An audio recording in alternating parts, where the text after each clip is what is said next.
এই সরকার চেষ্টাও করছে না। উনিও সিন্ডিকেট মেম্বার, আমার মনে হয় খুব বেশি ভুল বলা হবে না। জঘন্য থেকে জঘন্যতর এইরকম বাজার ব্যবস্থা হতে পারে না। অন্তর্বর্তী সরকার সিন্ডিকেট ভাঙতে পারছে না, বিএনপি কিভাবে সিন্ডিকেট ভাঙবে? বাজার ব্যবস্থা কেমন দেখছেন এই সরকারের? আসলে জঘন্য থেকে জঘন্যতর এইরকম বাজার ব্যবস্থা হতে পারে না। একটা অরাজনৈতিক সরকার, তার সময় তো কোনো সিন্ডিকেট থাকতে পারে না। সিন্ডিকেট আগেও যেমন অসুবিধা করতো, সিন্ডিকেট আগেও যেমন দাম বাড়াতো, সিন্ডিকেট এখন আরও প্রচণ্ড দুর্দান্ত প্রতাপে তারা দাম বাড়াচ্ছে জিনিসের। যে কোনো জিনিস যে কোনো সময় উধাও করে দিচ্ছে, যে কোনো জিনিস যে কোনো সময় আবার আলোর মুখে নিয়ে আসছে। তাদের দাম তাদের নাগালের মধ্যে হলেই তারা করছে।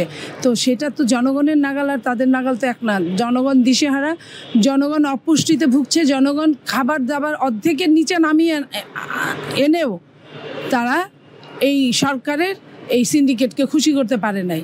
এইভাবে একটা দেশ বেশিক্ষণ চলতে পারে না। তবে কি বলতে চাচ্ছেন অন্তর্বর্তী সরকার সিন্ডিকেট ভাঙতে পারছে না? কখনোই পারছে না, একদমই পারছে না। কারণ এই সরকার চেষ্টাও করছে না। বাণিজ্য করা একজন ভদ্রলোককে তারা উপদেষ্টা বানিয়েছেন, বাণিজ্য উপদেষ্টা। উনি আসার পরে যে তেলের দাম বেড়ে গেল, তেলের বোতল উধাও হয়ে গেল। তারপরে 7 টাকা বাড়ানো না 8 টাকা বাড়ানোর পরের দিন আবার তেলের বোতল শোভাবর্ধন করতে থাকলো। আবার এই যে এখন তেলের বোতল পাওয়া যাচ্ছে না, এটা কোন আলামত? এই আলামত তো ভালো কিছু না। কারণ আমি যদি বলি উনাদের হয়ে উনিও সিন্ডিকেট মেম্বার, আমার মনে হয় খুব বেশি ভুল বলা হবে না। আচ্ছা ডক্টর, অন্তর্বর্তী সরকার সিন্ডিকেট ভাঙতে পারছে না, বিএনপি কিভাবে সিন্ডিকেট ভাঙবে?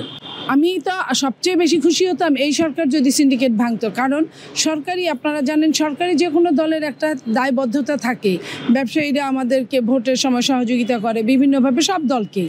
তো সেইখানে থাকে, আমরা যা না বলতে পারতাম তারাও তা বলতে পারতো। এখনই যখন হয় নাই, তখন বিএনপির জন্য এটা অনেক বড় চ্যালেঞ্জ হবে। তবে বিএনপি যদি রাষ্ট্র পরিচালনার দায়িত্বে আসে, আমার মনে হয় যে জনাব তারেক রহমান সাহেব, আমাদের নেতা, বিএনপির অ্যাক্টিং চেয়ারম্যান, উনি অনেক রকমভাবে এই মুহূর্তে অভিজ্ঞতা অর্জন করেছেন। উনি আমার মনে হয় ওনার শক্ত হাতে দমন করতে পারবেন উনি দেশে আসলে। শেষ প্রশ্ন, সেটি হচ্ছে জাতীয় নাগরিক পার্টি গঠন হয়েছে কিছুদিন আগে। ছাত্রদের জাতীয় নাগরিক পার্টি নিয়ে বিএনপি কতটা চিন্তিত?